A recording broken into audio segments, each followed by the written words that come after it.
মুহতারাম হাজিরিন, সুতরাং এই কথা দ্ব্যর্থহীন ভাবে বলা যায় যে পৃথিবীতে মানুষ একদিনের জন্য উলঙ্গ থাকে নাই।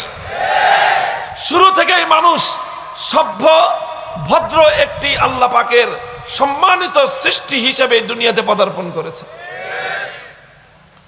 দুনিয়াতে আসার পর ইন্না আউওয়ালা বাইতুন উদিয়া লিন-নাসি লাল্লাযী বিবাক্কাতা মুবারাকান ওয়া হুদাল লিল আলামিন। ইন্না আউওয়ালা বাইতুন উদিয়া লিন-নাসি লাল্লাযী বিবাক্কাতা মুবারাকান ওয়া হুদাল লিল আলামিন। মানুষ যখন দুনিয়াতে পদার্পণ করলো, কিভাবে মানুষ বসবাস করবে, বসবাস করার জন্য মানুষের কি আয়োজন হবে, এটা ছিল সর্বপ্রথম প্রশ্ন। ও দুনিয়ার মানুষ, তোমরা যারা মনে করো যে আদিম যুগে মানুষ জঙ্গলে থাকতো, আল্লাহর কোরআনের তথ্য তোমাদের এই কনসেপ্টকে সমর্থন করে না, বরং কোরআনের দর্শন থেকে, কোরআনের তথ্য থেকে আমরা এ কথার স্পষ্ট ইঙ্গিত পাই। আল্লাহ পাক রব্বুল আলামিন যখন আদম আলাইহিস সালামকে দুনিয়াতে পাঠিয়েছিলেন, দুনিয়াতে মানুষ কিভাবে বসবাস করবে, মানুষের আবাসস্থল কেমন হবে, ওটা শিক্ষা দেওয়ার জন্য আদম আলাইহিস সালামের সময় আল্লাহ পাক আসমান থেকে ফেরেশতা পাঠিয়ে দিয়ে ঘর নির্মাণের শিল্প আল্লাহ পাক রব্বুল আলামিন মানব জাতিকে শিক্ষা দিয়েছিলেন। আর্কিটেকচারাল ইঞ্জিনিয়ারিং, এটা আল্লাহ রাব্বুল আলামিন ফেরেশতার মাধ্যমে মানুষকে শিক্ষা দিয়েছেন। এবং সর্বপ্রথম যেই ঘর এই ভূপৃষ্ঠে নির্মিত হয়েছে, আদম আলাইহিস সালামের যুগেই সেই ঘর নির্মিত হয়েছিল, সেটা হলো পবিত্র বাইতুল্লাহ শরীফ। বাইতুল্লাহ এটা সর্বপ্রথম ঘর এবং সেটা হযরত আদম আলাইহিস সালামের যুগেই নির্মিত বলে মুফাসসিরিন কিরামদের মতামত। তাহলে কি বোঝা গেল? দুনিয়ার মানুষ জঙ্গলে ছিল না, দুনিয়ার মানুষ পাহাড়ের গুহায় থাকতো। বাজে কথা, পাহাড়ের গুহায় মানুষ থাকতো না। হ্যাঁ, সভ্যতা উৎকর্ষ সাধন করতে করতে মানুষ আর্কিটেকচারাল ইঞ্জিনিয়ারিং এর মধ্যে এতটাই দক্ষতা অর্জন করেছিল যে মানুষ পাহাড়ের পাথর কেটে কেটে ঘর নির্মাণ করার শৈলী মানুষ রপ্ত করেছিল। ওইটা পাহাড়ের গুহায় থাকা না, মানুষ যে পাহাড়ে থাকতো ওটাকে আমরা পাহাড়ের গুহা বলতে যা বুঝি, এই গুহায় থাকা নয়, বরং বিশাল বিশাল পাহাড় কর্তন করে করে মানুষ বাড়ি ঘর বানাতো। এটাকে যদি আমি আজকের আধুনিক সভ্যতার সাথে কম্পেয়ার করে বুঝাই, এখন দেখেন আমরা যে আমাদের বাড়ি ঘরগুলো বানাই, উন্নত মানের যাদের বাড়ি ঘরের আসবাবপত্র ব্যবহার হয় তাদের ফিটিংসটা উন্নত মানের হয়, তাই তো? উন্নত মানের ফিটিংস মানে কি বুঝি আমরা? টাইলস লাগাই তো। সাধারণ মানুষগণ মাটির ঘর বানায়, আরেকটু উন্নত হলে পাকা ঘর বানায়, আরেকটু উন্নত হলে পাকা দালান বানায়, আরেকটু উন্নত হলে পাকা দালানের সব কিছুর মেঝে দেয়াল সব কি ফিট করে?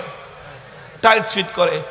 টাইলসের মধ্যেও সর্বাধুনিক এবং সর্বোচ্চ টাইলস যেটা ফিটিং হয় টাইলস জাতীয়র মধ্যে, সেটা হলো পাথর ব্যবহার হয়। কি ব্যবহার হয়? টাইলসের স্কোয়ার ফিট যদি হয় 100 টাকা, 50 টাকা পাথর, মার্বেল পাথর সহ যেই সকল পাথরগুলো এখন আমাদের টাইলসের হিসাবে ফ্লোরে, মেঝেতে অথবা দেয়ালে ব্যবহার হয়, 200 টাকা, 300 টাকা, 500, 1000 টাকা পর্যন্ত পাথরের টাইলস স্কোয়ার ফিট, এগুলো মানুষের বাড়ি ঘরে ব্যবহার হয়। কথা বলেন? এই যে পাথরগুলো যে মানুষ ব্যবহার করছে, এই পাথর কি কৃত্রিম মানুষের তৈরি? কৃত্রিম মানুষের তৈরি তো টাইলস। টাইলসের দাম 50 টাকা হলে ন্যাচারাল যে পাথর, সেই পাথরগুলোকে মানুষ মেশিন দিয়ে কেটে কেটে সুন্দর এগুলোকে ব্যবহার করার উপযোগী করে নিয়ে আসতেছে।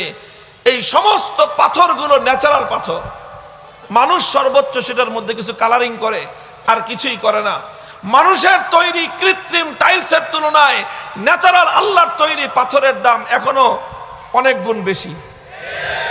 এবং যাদের বাড়ি ঘর সর্বোচ্চ আধুনিক মানসম্মত উন্নত মানের, তাদের বাড়ি ঘরগুলোতে কৃত্রিম টাইলস ব্যবহার হয় না, বরং ন্যাচারাল স্টোন ব্যবহার করেন তারা। যে সমস্ত মসজিদগুলোতে একটু ভালো ভালো সম্পদ অর্থের যোগান আছে, সেই সমস্ত মসজিদের মেঝেতে টাইলস ব্যবহার করা হয় না, মার্বেল পাথর ব্যবহার করা হয়। কথা বলেন ঠিক না বেঠিক? কারণ টাইলসের চেয়ে মার্বেল পাথর অনেক আরামদায়ক, ঠান্ডা থাকে, অনেক টেকসই। টাইলস যতই উন্নতম দামি হোক না কেন, কিছুদিন পরের গ্লেজ নষ্ট হয়ে যায়, হাঁটতে হাঁটতে এর উপর থেকে এর যে মসৃণ ভাব এটা নষ্ট হয়ে যায়। কিন্তু ন্যাচারাল যে পাথরগুলো, এগুলো 100 বছর পর্যন্ত ঠিক এভাবেই থাকে। এটাকে আরেকবার ঘষা দিলে আবার নতুনের মতো চকচক করে। আপনি সাপোজ এটাই বুঝে নেন, আজকের বিজ্ঞানের চরম উন্নতির সময়ও ন্যাচারাল প্রসেসিং এর মাধ্যমে তৈরি টাইলসের তুলনায় আপনার কৃত্রিম টাইলসের তুলনায় ন্যাচারাল পাথরের যেরকম মানটা যত উন্নত, যেই যুগে মানুষ পাহাড়ে বসবাস করত মানে হলো তাদের গোটা বাড়িঘর আজকের আধুনিক যুগের মার্বেল এবং মরমর পাথর দ্বারা আচ্ছাদিত থাকতো। এই হলো পাহাড়ে থাকা। আমরা যা বুঝি যে ওই শিয়ালের মতো, ভাল্লুকের মতো পাহাড়ের গুহায় মানুষ থাকতো, ভুল কথা। মানুষ কোনোদিন এরকম শিয়াল শ্রীগালের মতো পাহাড়ের গুহায় গিয়ে থাকেনি। যেই মানব জাতির সভ্যতার প্রথম নিদর্শন আল্লাহর ঘর বাইতুল্লাহ নির্মাণের মাধ্যমে, যেই মানব সভ্যতা পৃথিবীতে প্রথম নির্মাণ হয়েছে একজন পয়গম্বরের হাতে, যেই মানব জাতিকে প্রতিটি বিষয় শিক্ষা দেওয়ার জন্য সরাসরি আসমান থেকে ফেরেশতারা দুনিয়াতে এসে ওয়াহির মাধ্যমে মানব সভ্যতা শিক্ষা দিয়েছেন, সে মানুষ কোনোদিন উলঙ্গ থাকেনি, সে মানুষ কোনোদিন জঙ্গলে বসবাস করেনি, সে মানুষ কোনোদিন পাহাড়ের গুহায় থাকেনি। মানব সভ্যতা প্রথম দিন থেকেই বিশ্বসেরা সভ্যতার ধারক বাহক ছিল।